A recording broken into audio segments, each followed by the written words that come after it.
Right, well, hello and welcome to show 25 of Restart Sailing. My name's Simon Lipsey, the founder of Restart Sailing, and also Sarah Rayson, joined by John Emmett.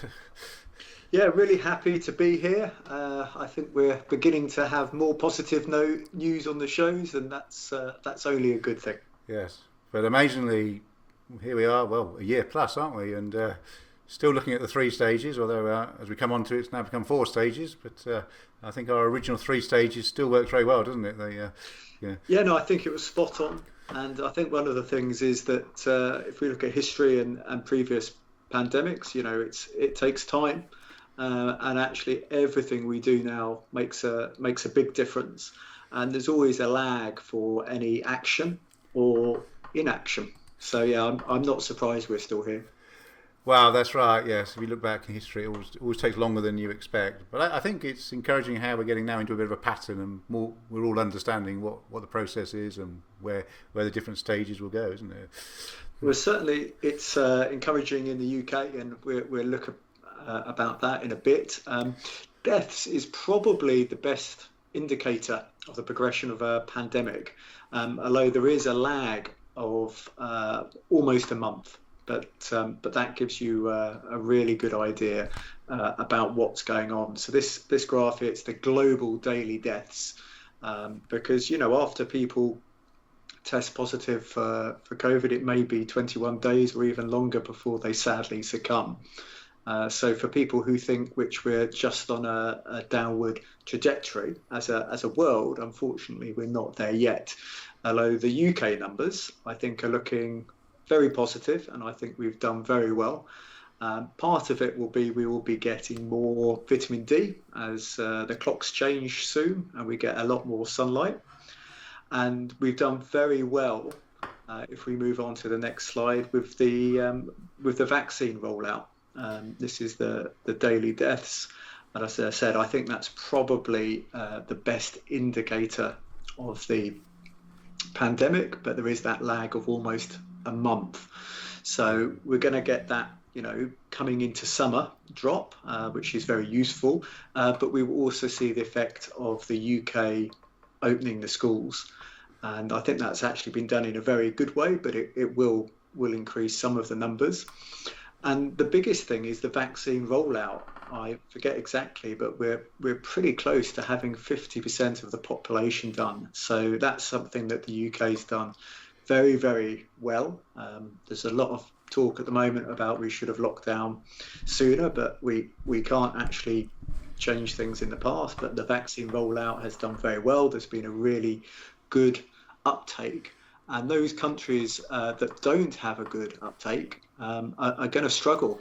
Unfortunately, Bulgaria, which is the venue for the ILCA European Championships, Bulgaria is one of the most anti-vax countries in the EU. So we can talk to Rob about that Yeah, next week. and I hear that Poland has locked down again today, haven't they? I think. Yes, I mean, the thing is, you can see the trend coming. It just takes a long time, and our Get Out has been getting the vaccines out there, and it's one of the few times in my life I wished I was a bit older. But Your I turn, am your worried. turn will come soon. Yeah, well, I said I am worried if I do go to Bulgaria because that there does seem to be a lot of misinformation there. Um, Everything in the UK looks very good, but it would also be remiss of me to say that we will have problems over the winter because the winter is always the virus season. So don't think we're being living with COVID for a long time to come, and Well, normal that's the feeling, isn't it? COVID will flus. almost become like a flu, wasn't it? And, Yeah, so it's not going to suddenly go. Winter's always a difficult time, and maybe some of the things we've learned about wearing masks if you might be ill or social distance, they're good things. So that winter flu, we do need to be aware of that. But things are looking very good. The next slide, if we look, I put there that Portugal's been removed from the England's travel ban list. I keep on getting myself in trouble, and I apologise yeah, profusely for saying UK. It's because I really consider myself British, but we haven't got a combined nation approach. But yeah, Villamora Sailing is hosting a huge number of events, and we could probably talk for about 10% of the show about all the events they're hosting, because they seem it would be nice if we could have a multiple nations UK approach, wouldn't it? That we much easier to understand. But yeah, but we are where we are, and I think the information now is pretty clear. The RWA has done a good job with the roadmap, and there's things being set into place to open up more over the summer. The reason I specifically mentioned Portugal, we have an awful lot of UK, I can say that, British sailing team sailors who are training or racing at Villamora, who are really not looking forward to 10-day hotel quarantine at around £2,000. So they'll be very happy about that, because elite sport has carried on. And actually, just around the corner, we have the Lanzarote International Regatta. That's a bit of a mouthful, but basically, this is the European Olympic qualifier for the high performance Olympic classes. So the 49er, the FX, and the NACRA. It will decide which final few countries get that spot, and it may well also decide which individual the countries send to the Olympic Games. So will that be the last of the qualifiers in for the Olympics?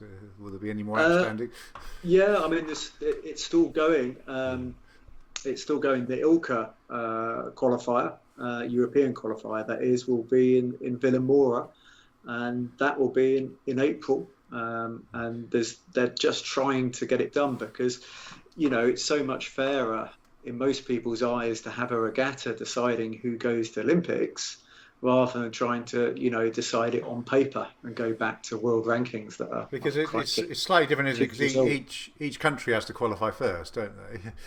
Exactly. If you look at the ILCA 7, I think there's 15 ILCA 7s all going for the spots, and there's so many good sailors, and it's really hard to qualify when you come from Europe, and it will be the same in the 49er, the FX, and the NACRA.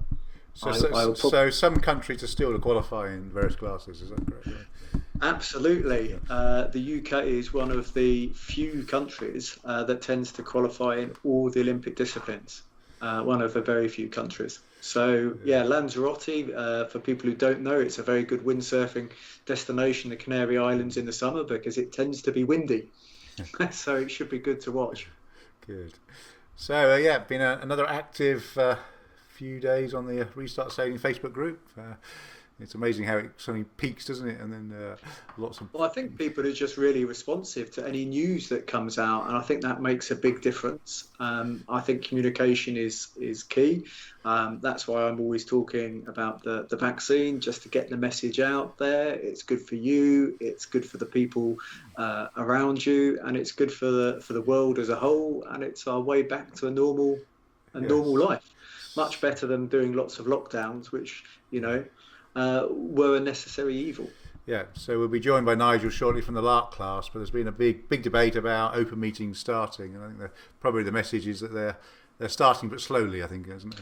Yeah, well, we've got to remember it's a road map, and anyone who's ever driven anywhere in a car knows that there are sometimes unexpected delays. Yes. So we'll see the effect of the schools opening before they make the decision to resume on the 29th of March. And it seems very sensible to me to space this out. Those countries which have opened up too soon, I'm sure they will be really regretting it. And I think for people's mental health, it's good to be able to plan a little bit, even if it's not as certain as it would have been, say, 5 years ago. Yeah. So in essence, from the 29th of March, I guess, will there be another review now after schools, but outdoor sport and leisure is allowed? I think everything will be okay, because I think they took a lot of time making the decision. We're now at around 5,000 new daily infections. I think that will probably creep up a little bit, but we're in a lot better state than some of our European friends. So as the current map goes, from the end of the month, effectively mass outdoor sport and organised leisure is allowed. Yeah, so my sailing club will be opening up. That's Castle Cove on the 29th of March. But unfortunately, I won't be here. So Yeah. I still don't think I've actually sailed this year, but there we go. Yeah. And then the 12th of April, the key one actually is probably that self-catering accommodation can open, isn't it? I think that makes it a lot easier. But I still like this idea of restart sailing. It's being very much about the reset as well, and to really support local sailing. Because even when people go to Lanzarote or Villamore or whatever, actually they go there and you stay there for 1 or 2 months, and then you're, if at all possible, you're 5 or 10 minutes walk from the boat park. Yeah. So actually you end up, you still saying local. You've just done one big trip to be to be somewhere else. Yeah. And then I think the 17th of May, it's the sort of B&Bs and hotel accommodation that can open. I think by the end of May, hopefully things will look much better. What's really interesting, we have this date, the 21st of June, and that probably looks the unofficial date that athletes are going to start to be able to get into Japan. So you fly into Japan, you have to stay in Tokyo 2020 hotels, and then you get ferried to and from the venue by official cars, so you stay in your bubble. But that's all very unofficial at the moment. Of course, everybody wants to get out there sooner. Yeah. And, Japan doesn't want to see a continued increase in their numbers. So, but that's very interesting how it all lines up. Yeah. And then they've put 4 tests around the 4 stages. So I guess we're waiting to hear that the first outcome of that, I guess, from the schools game back. Well, my understanding is, and there's always a bit of politics involved, that they're very pleased with the uptake of the vaccines. That's my understanding. Yeah. So I think that's really such an important thing, and you can't say it much. And these shows are recorded and they'll be on YouTube and Facebook forever. And it'd be interesting to look back in a few years' time. And good to see that the RWA have been busily with their roadmap, and updating it fairly regularly. We had Ian Walker on. Yeah, well, I think Ian was absolutely right in just getting something out as soon as possible, because they'd sort of got a very good base, but just now they had the time to update it. I'll always try and put these files out on Restart Sailing. So they're all in one place and really easy to find, and it's always easy to find the latest document. So the RWA have mapped out the 4 stages, the dates, how that may apply. I think they're still waiting for final confirmation from DCMS and other government departments about some of the details, but I think it's probably virtually there, I think, in terms of the details, isn't it? Well, I think, we've done this 3 times now. I think everyone sort of knows where it is, and it doesn't seem, like rule of 6. It probably sounded a bit strange when it first came out, and now I think it's something we're used to. You can remember, the 5 people you were with, and I also think when it's a bit warmer, being outside and sailing, it works really well for me. Really, no problem getting changed outside in April. Just want to get on the water as soon as possible. Yeah, and I think the attitude of the government is really to sort of leave it up to the likes of the RWA, who obviously know their territory, to come up with they're the detail. Experts, aren't they? They're the experts, yes. I mean, there's a few sailors or MPs, but they're not going to know the details, are they? I think they've essentially delegated to the various governing bodies. Well, going against a very famous quote, just to show this is live, going against the very famous, we really do need to listen to the experts. Yeah. And it's good to see in this latest version that the RWA have split out open meetings, which, as I said, has become a big sort of discussion topics. Well, there was a lot of questions, so... Yeah. Can we have open meetings? I think really we're at a stage where, yes, from the end of this month we can, but then that's tempered by minimising travel, no accommodation, so you're really looking initially 1-day local events at the very most, but more encouraging club sailors, and then like our 3 stages, that then just starts to open out, doesn't it, over to the summer. Absolutely. So that's good. I'm really looking forward just to going sailing again, to be honest. Yeah. Really. So that's probably a good time, I think, to bring in Nigel, isn't it, and talk about the Lark class. Hello, John. Hello, Simon. Yeah. So you have a friendly rivalry with the Scorpions. So we thought we've just got to get you in to do the hard sell. Yeah, I think we listening to you. The dinghy market's competitive, isn't it? But we're all actually many ways we're all competing with stand-up paddle boards and other ways to get out in the water, and there are so many more now, aren't there? So Yeah, well, it's a good point. I mean, it's not really competition amongst the hundred or so classes, is it? It's competition for people's time, isn't it? And we should remember absolutely. I mean, that's what we were seeing pre-COVID. Is actually the biggest challenges on people's time were, family commitments, work commitments, travel commitments, all sorts of things that actually stop people coming to club sailing and events, and actually we need to try and find ways of overcoming that rather than kind of not infighting but like competing with classes. And I think we need to make sailing more attractive. And without making myself unpopular, I sort of took it as a good sign that some people got so frustrated that they couldn't go sailing. Yeah, I think it's a huge pent-up demand, don't you? I think it's interesting. We've, lots of classes have seen really record entries for their nationals and sort of open meetings towards the end of the year, and we're no exception. I think a lot of people, if you stop them from doing something, all of a sudden they're desperate to do it. Whereas that's human nature, isn't it? It is. You deny someone and then they want to do it. Whereas actually, when they can have total free choice, then they don't. Yeah, and I think people realise how good sailing is, having had it cut, and actually, we're seeing a lot of people coming back, and the challenge will be to maintain that, won't it, beyond next year, I think. I mean, I do see we've got a very golden period as well, that sort of July, August, September, just from so many points. That's going to be a real key area for us to get as much sailing done as we possibly can. But I think it's great to attract new people. I think it was interesting talking to some sailing clubs last summer. They saw record memberships and people, but it wasn't necessarily people wanting to automatically to sail. Some people wanted to canoe or paddleboard or literally just go swimming in lakes and rivers, which I think snobbily we might have said historically, well, that's not a proper sailing club membership. But actually then you sit on the side of the bank and you see people sailing and you're intrigued, and actually you get tempted on the water. So I think it's a succession, isn't it? Yeah. I mean, we need to see it more. Sorry, Simon. I was going to say we need to perhaps that rethinking Nigel's talking about is we're seeing we need to think more of we're a water sport and an inclusive one, and then get someone in on a SUP. In 6 months' time they'll be in a dinghy like a Lark.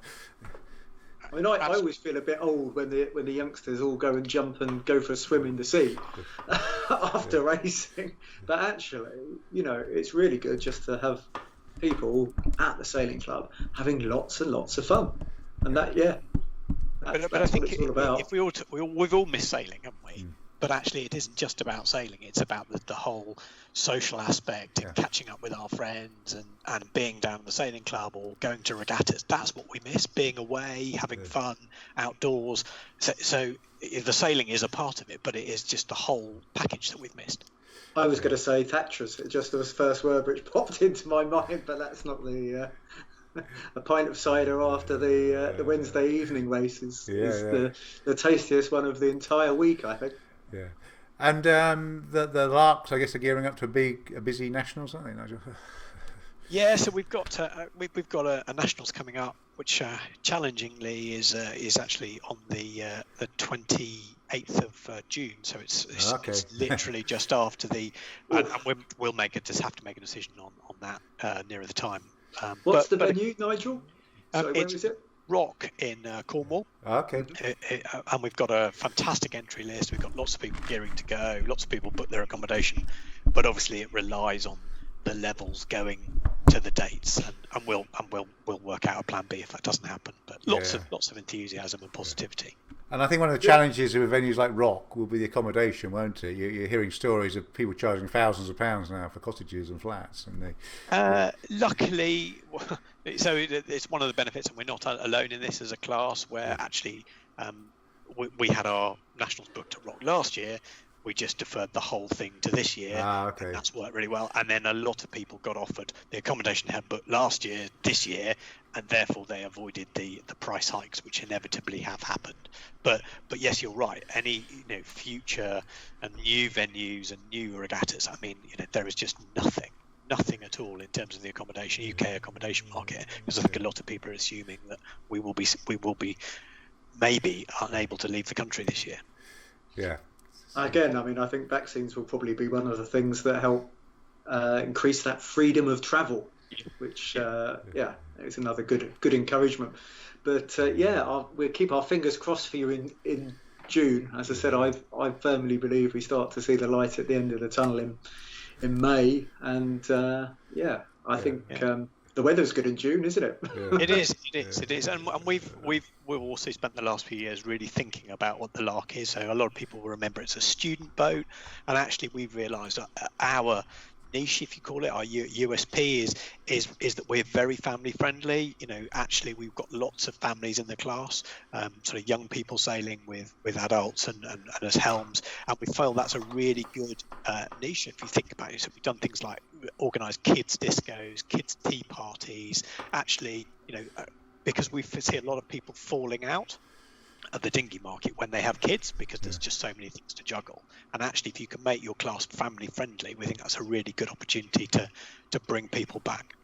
I've got to say, there's an awful lot of my student drinking buddies in the Lark class. I did notice that.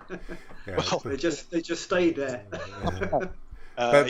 Now in family situations, but that's, we think that's a really great opportunity. So Rock will be, if it goes ahead, or any nationals, will be all about our families, beach, sandcastle building competitions, as much as it is about 9 competitive races. Yeah, but you're right. If you can appeal to the family, you really do increase the sort of interest in the event, because you could double up. You have the family holiday and a sailing regatta. Well, 2 weeks to achieve 2 things. That becomes the pressure. We've even made a decision a couple of years ago to cut our nationals down to 4 days, but most people come for 7. And actually, by the way, you've still got the practice race and all those sort of things. But actually, the 4-day sailing allow you to and even things like we'll start our racing at 9 o'clock in the morning. Okay. Necessarily so conducive for some of the late night parties, but it means you're off the water by 1 o'clock, and you can go and spend the afternoon sitting on the beach with an ice cream and visiting Padstow or going on sandcastle building or bike riding. There's lots of opportunities. It's not all just about the sailings. It's all the whole package. Yeah, excellent. Right. So moving on. I mean.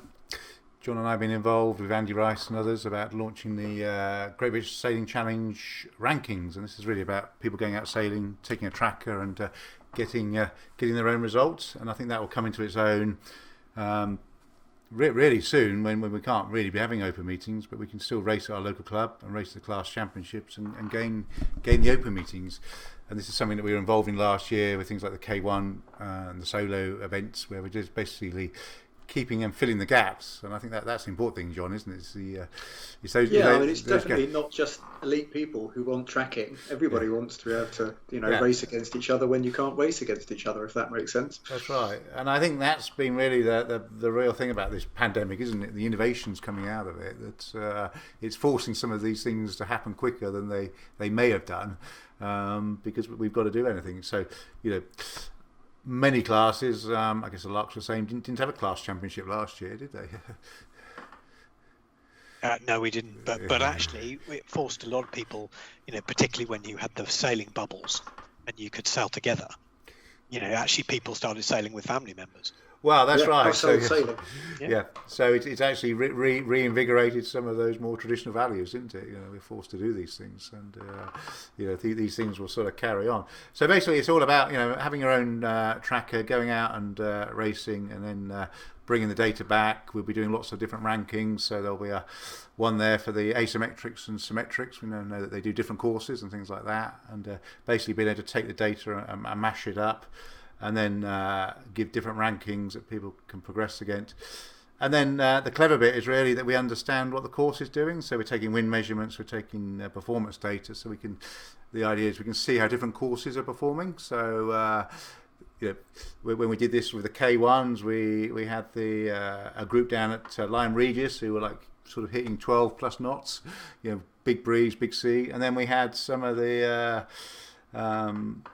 class sailing at Tewkesbury, which is a little river, if anyone knows it, not much bigger than your bedroom, where they sail and tack. We're doing 3 knots, but we were able to combine those results. We could see that the K1s were going much slower in Tewkesbury than they were in Lyme Regis, but we have that data, and that allows us to to sort of mash it up and give them an overall all ranking. So that's I think quite exciting. So we should be seeing more of that really coming up.